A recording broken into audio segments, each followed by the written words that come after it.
Tem muita gente que acha que a história das 10 pragas no Egito foi só um monte de desastre aleatório, né, que aconteceu, mas galera, a lore real por trás disso é muito mais sinistra. Fala galera, Ed na área, puxa uma cadeira, abre o livro e vem comigo para ver como foi que o Deus dos Hebreus platinou o panteão dos deuses egípcios inteiro. Então Yahvé chama Moisés e Arão e dá a eles uma missão. Eles teriam que ir até Faraó e dar um recado simples e direto: deixa meu povo ir.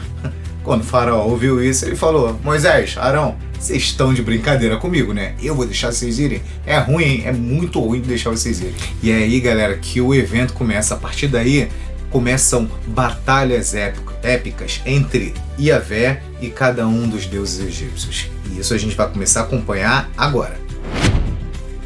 Na primeira praga, toda a água é transformada em sangue. O rio Nilo é ferido e ali tudo é transformado em sangue. O rio Nilo era considerado um deus, o deus Hapi. E dele dependia todo o bem-estar do Egito. Imagina só se na sua cidade o rio que abastece a cidade simplesmente fosse poluído, totalmente poluído.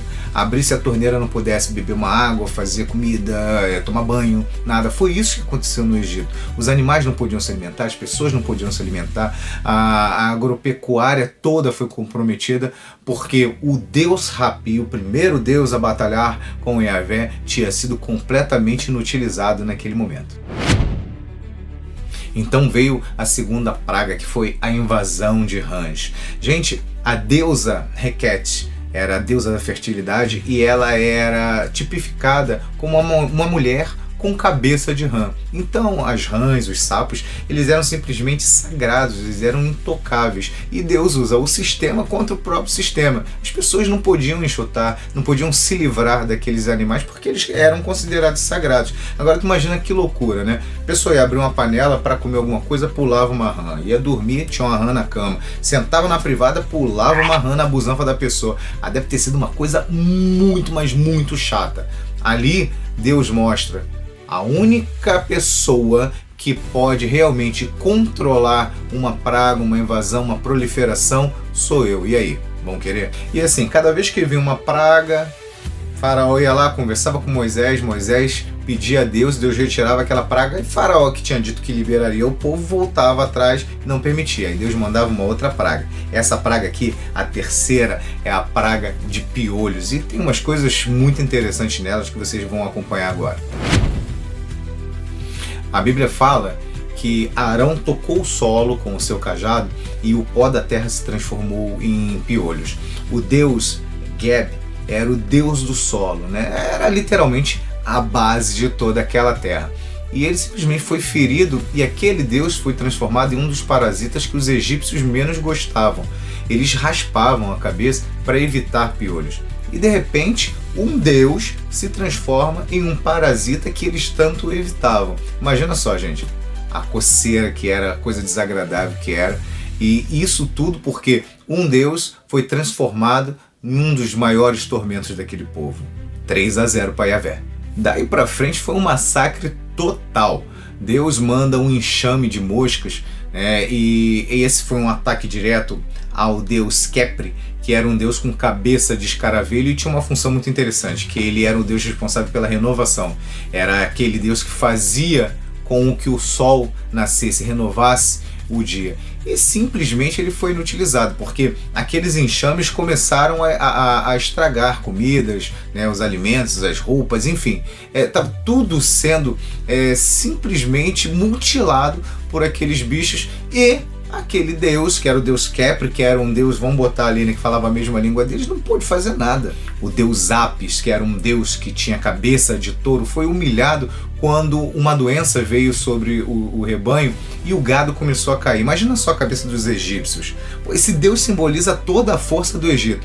E simplesmente ele não pode fazer nada pelos animais, porque veio uma doença mortal, todos eles estão morrendo, e esse Deus que, entre aspas, seria a maior força nossa, está demonstrando a maior fraqueza. Mais um ponto para Yahvé. E não foram só os animais que caíram, não. Pessoas também foram acometidas por doenças, úlceras, feridas abriram na pele daquelas pessoas.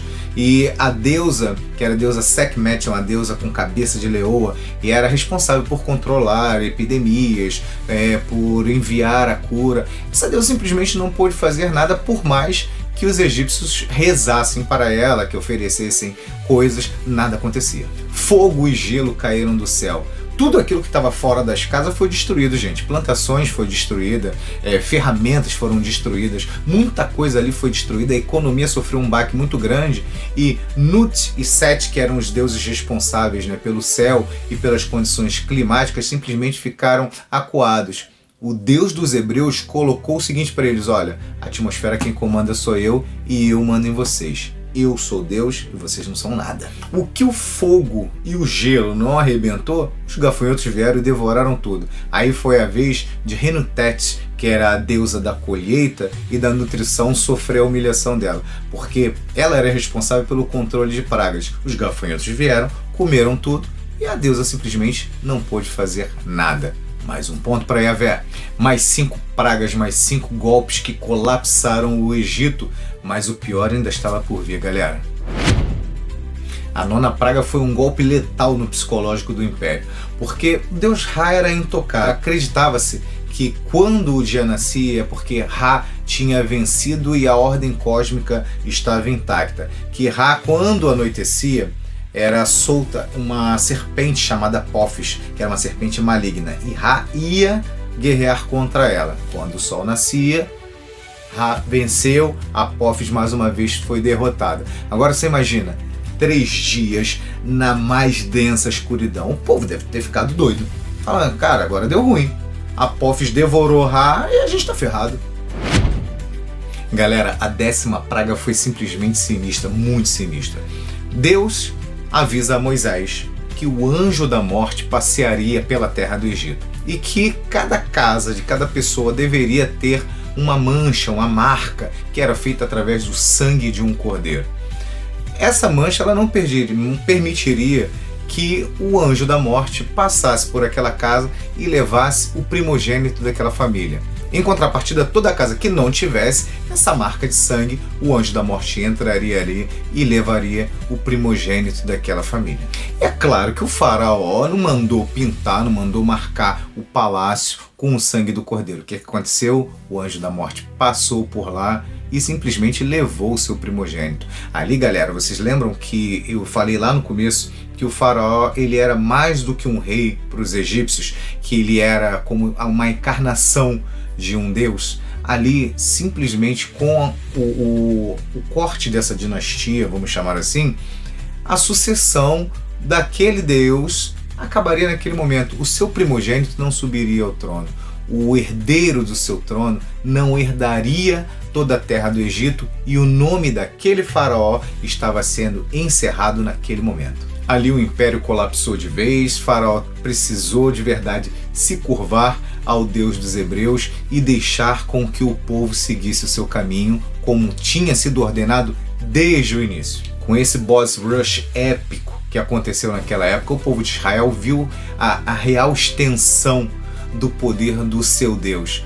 E ali eles começaram a entender, ali começou a gerar uma nova mentalidade naquele povo, que aquele Deus que batalhou com todo o panteão egípcio tinha poder para fazer muito mais na vida deles. E é isso que fica de lição pra gente, galera. Às vezes a gente olha para um problema e parece que é o Thanos vindo para poder estalar os dedos, mas a gente precisa entender que existe um Deus muito mais poderoso que pode reverter esse blip, que pode fazer com que a vida e vida em abundância esteja sobre a vida de cada um de nós. E aí, gostou de conhecer a lore por trás das 10 pragas do Egito? A Bíblia está recheada dessas aventuras épicas, dessas sagas que a gente gosta realmente de conhecer. E se você quiser continuar explorando esse universo, já começa a seguir o canal, já se inscreve aqui, ativa o sininho para não perder nenhuma das notificações, deixa aquele like maroto e deixa aqui nos comentários qual outro personagem, qual outra história você quer ver a gente destrinchar aqui.